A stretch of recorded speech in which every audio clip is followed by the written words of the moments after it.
You're listening to the Empowered Divorce Podcast, where you practice being the chooser in your life again, one day at a time. Thanks for joining me.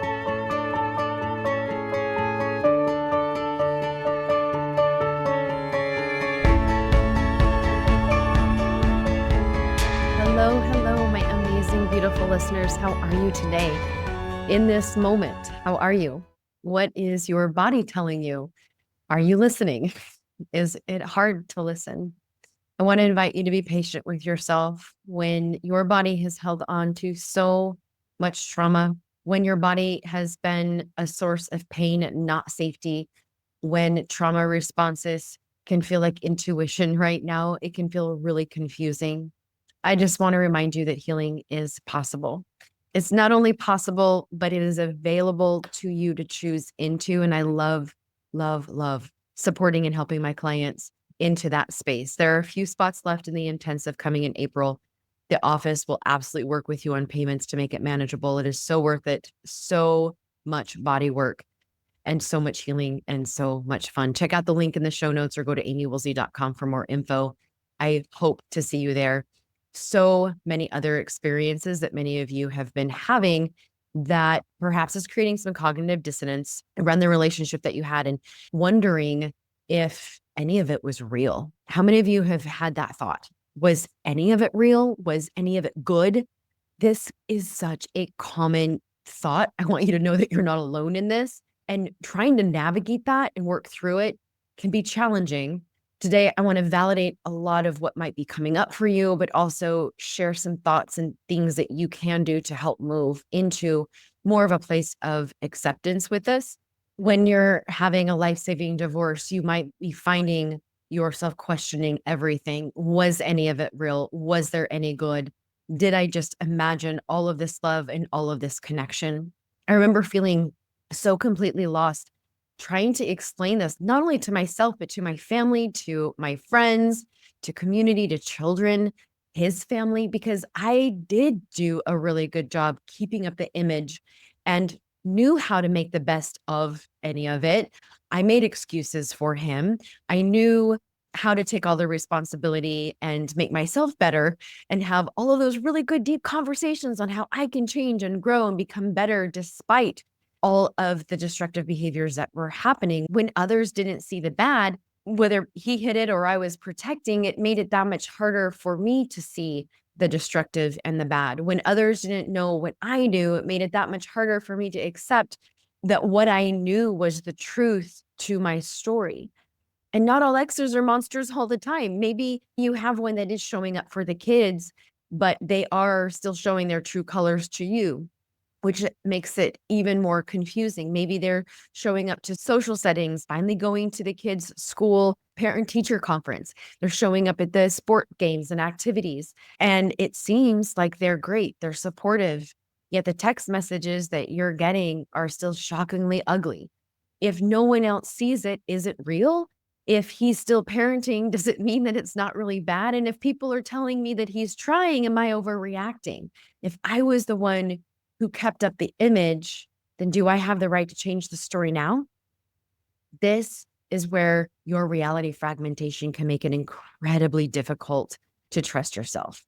So if you, like me, were conditioned to carry the weight of the relationship in the relationship, you might still be carrying the weight now or feeling that responsibility to, but you also more than likely spent years trying to make it work. Again, taking on that responsibility, soothing over the rough edges, and always self-reflecting because it's what you were trained to do. You knew how to shift, you knew how to adapt and how to keep things appearing okay, even when they weren't. So when others say, oh my gosh, I never saw that there were any problems, that's because you made sure that they didn't.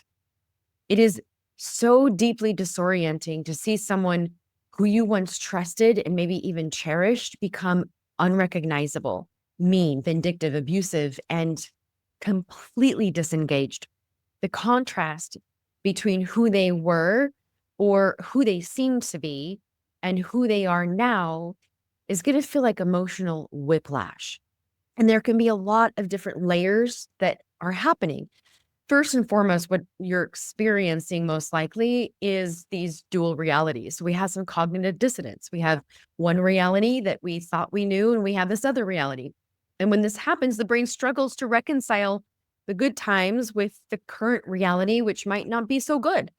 It can feel impossible to believe that the person that you once knew, the person that you let hold you, the person that you did feel comforted from at times, that you laughed with, that you built a life with, is now causing harm. And many of you are still grappling with the reality of the harm that was done in the relationship that you just weren't aware of, even though your body might have been aware of it. Cognitively, you weren't aware of it, especially if we don't know the language of abuse. If we didn't have a language or understand what these different terms and terminologies mean. This is what I call trauma clarity. Sometimes in that aftermath, when the manipulation, the gaslighting, the subtle control, when that is less or has been removed, you do start to see things that you couldn't before. So what seemed good might have had layers of control or inauthenticity all baked into that. And so this trauma clarity can also bring about a lot of intense emotions. I know that I never believed that I was an abused woman or in an abusive relationship. I felt like I was too smart for that or too strong or even too feisty. How could that happen to me? And it wasn't until I had more language to describe my experience that helped me realize, oh, that's what that was. That wasn't me being crazy, or that wasn't me being unreasonable or too emotional or too demanding or having too high of expectations. Oh, that was abuse. But abuse doesn't start with abuse. It starts with love bombing, charm, connection. It starts with misusing your empathy and compassion and manipulations of your strength and capitalizing on your weaknesses for their gain.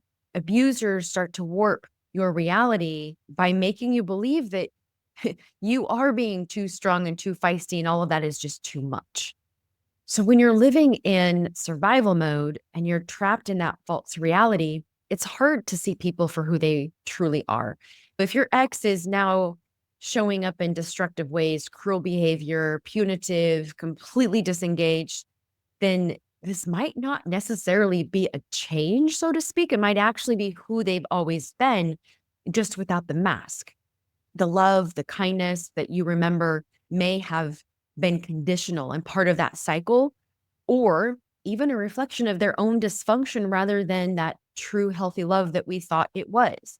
So the quote good was real, but it wasn't always safe. So the kind moments, the laughter, the deep talks, they were real.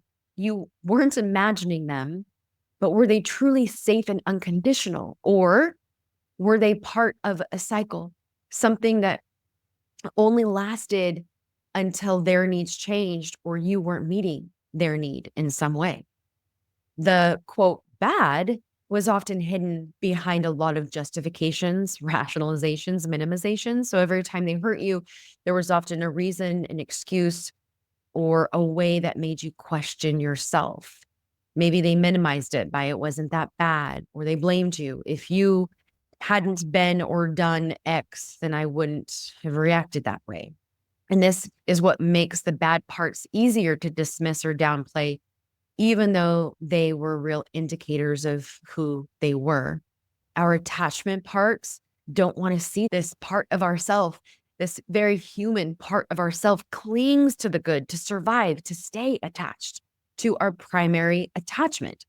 So if you had fully seen the harmful patterns while in the relationship, it might have been too much to process. That part might have just been like, nope, we're going to die. Because attachment is all about survival. It's all about seeking that safety with someone in order to survive this crazy world.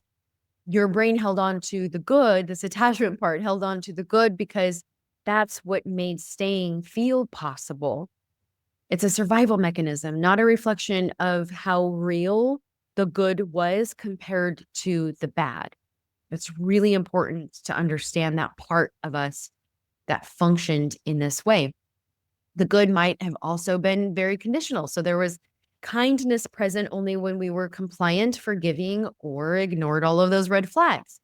So if they withdrew their love, if they became cold or punished you when you'd set boundaries or needed support, this is all conditional. If so, then that quote good wasn't healthy. It was control disguised in love.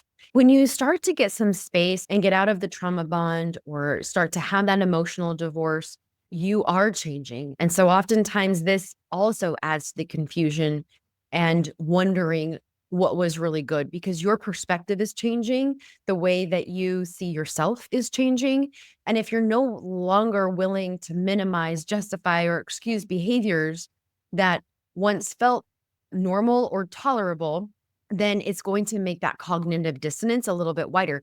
That shift in perspective is going to make them feel like a stranger. And when you now have boundaries, there will be conflict with the other person who's not wanting to play in the same sandbox with you in a healthy way. In fact, some of them are wanting to bury you in the sand. Some of them are just wanting to walk away from the sandbox and leave you alone with all of the responsibilities in there by yourself. But there is no one sharing the space anymore in a way that is healthy or safe for you because you can't unsee what you now see. You can't unknow what you are now knowing. When you are asking yourself, was any of it real? Maybe, but maybe not in the way that you thought. Again, realizing that the person you loved had a mask, had an agenda, or unhealthy patterns, traumas in their own life that they are unwilling to look at and to deal with and to heal that create these really destructive dynamics in their relationships. And when you start to recognize this, of course, grief is going to be there. Of course, it's not just the relationship ending, it's grieving the version of them that you thought was real. Some moments may have been genuine, but they were happening within a broken system. And so the pain now isn't proof that it was all fake. It's proof that you had the capacity to love deeply, to believe in goodness, and to hope for something real.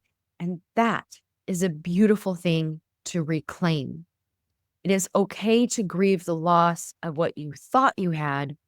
We also need to recognize that clarity is a painful but necessary part of healing. And so, how do you grapple with this? How do you heal and move forward, especially when a lot of you are still having to communicate because of children? This does add a little bit of complexity and makes it a little bit more challenging when you're having a life saving divorce. And when you're still communicating with children, and if they're still communicating with you in an unhealthy, immature, destructive way, it can often pull you back into this confusion, even if it's the opposite. Let's say you can communicate really well about the children, and yet you have this knowledge, this truth about how they showed up with you in the relationship, which was destructive. It was painful. It was hurtful. It was deceitful, all of the things. How can they be good over here, but awful over here? It's so confusing. Healing from all of this starts with seeing the reality as it is now, not as you once believed it to be. This means shifting from grieving the illusion of who you thought they were and starting to recognize the truth of the present moment and how they're showing up in the present moment with you. How do they respond to you? Are they talking nice to you only in front of the children? And then as soon as other people aren't watching, do they treat you like absolute crap? That's who they really are. The version that you thought existed maybe didn't really exist. Again, a lot of it was masked, a lot of it was justified or minimized. We also need to let their actions show the truth of who they really are. This will help bring you out of this cognitive dissonance space where, again, seeing how they're showing up today. So instead of focusing on who they were in those best moments that your brain is recalling, look at who they are when they're no longer needing something from you. If they're mean, if they're cruel, if they're indifferent, it's not because they've changed, it's because the mask is gone. Sometimes we have a lot of fears around accepting this, accepting who they really were in that relationship. Oftentimes, if we are still grappling with the fear of being alone, if we're holding on to future fears, it can keep us stuck in not accepting things as they really were in the past. Sometimes we're still holding on, still waiting for them to wake up, still maybe looking for someone to give them the wake up call. I remember thinking if he could just understand and see how he's showing up, how he's acting, what he's really doing, and own his destructive behaviors, then I can move on, then I can feel better. So holding on to this idea that if they were to accept, acknowledge the reality that you're seeing and experiencing, then maybe it would eliminate some of this dissonance or pain that you're going through. Being able to release what no longer serves us in this story of, are they good? Was it good? Was any of it good? Because we don't have to justify their behaviors anymore. We don't have to carry the weight of trying to understand or explain why they were the way that they were, or why they're acting the way that they're acting today. You don't have to keep replaying the past to find where it went wrong, because the truth is it was never fully right.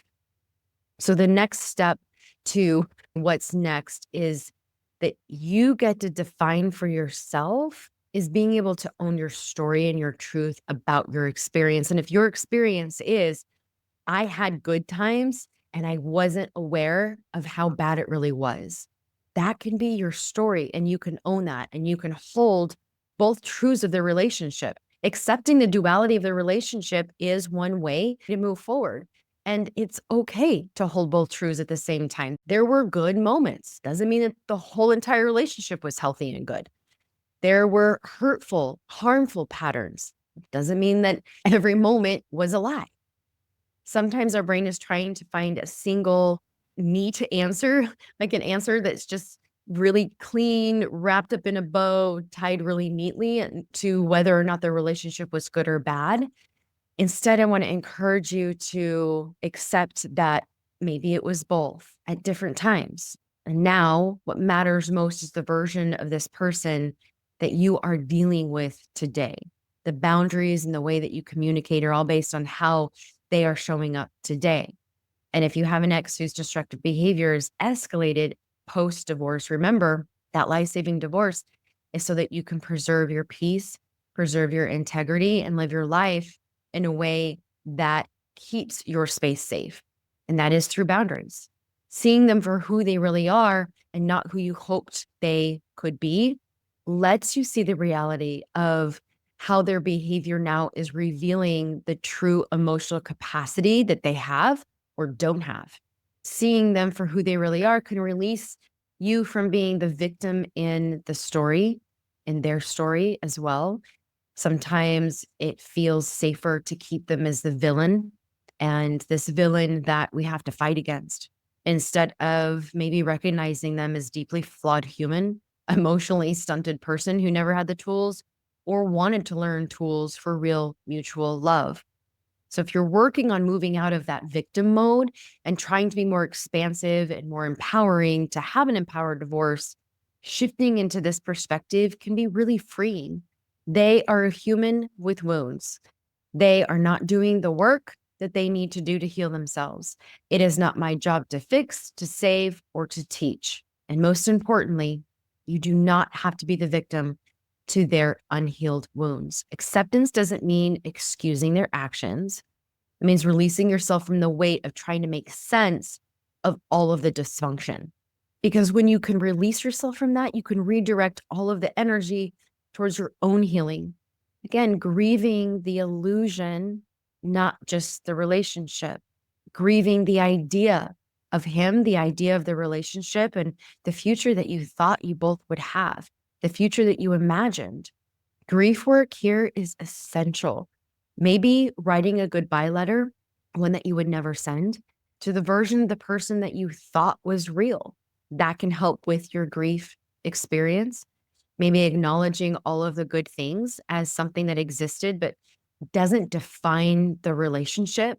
Maybe make a list of all of the good memories and see that you chose into those experiences.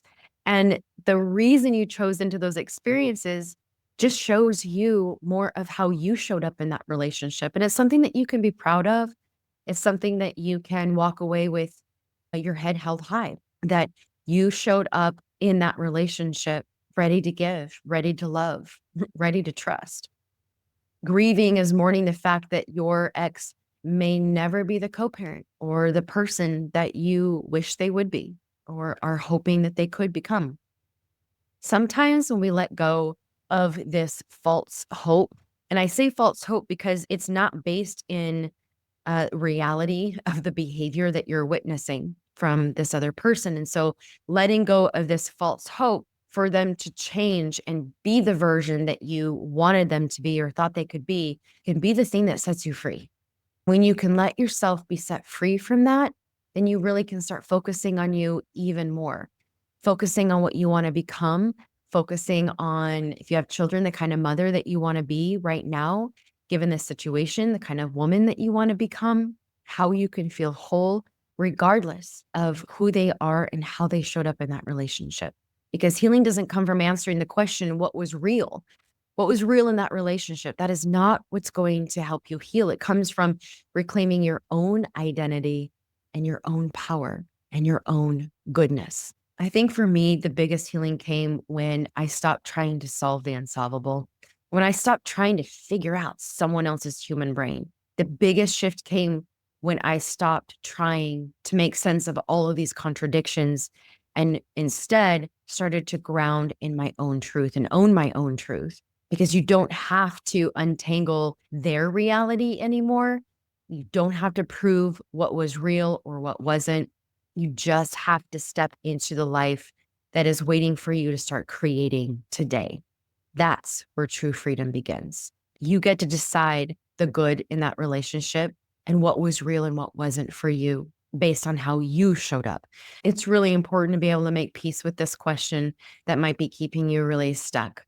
The last thought I have goes back to grief. One of the things that can keep us stuck really in this space and with this question is that we're not leaning into the grief. We're not allowing ourselves to feel, and you can't heal what you won't feel. Grief is what will move you into reality. Grief validates the loss. Grief validates the confusion. Grief validates the relationship and the person that you thought you were marrying and the relationship that you thought that you had.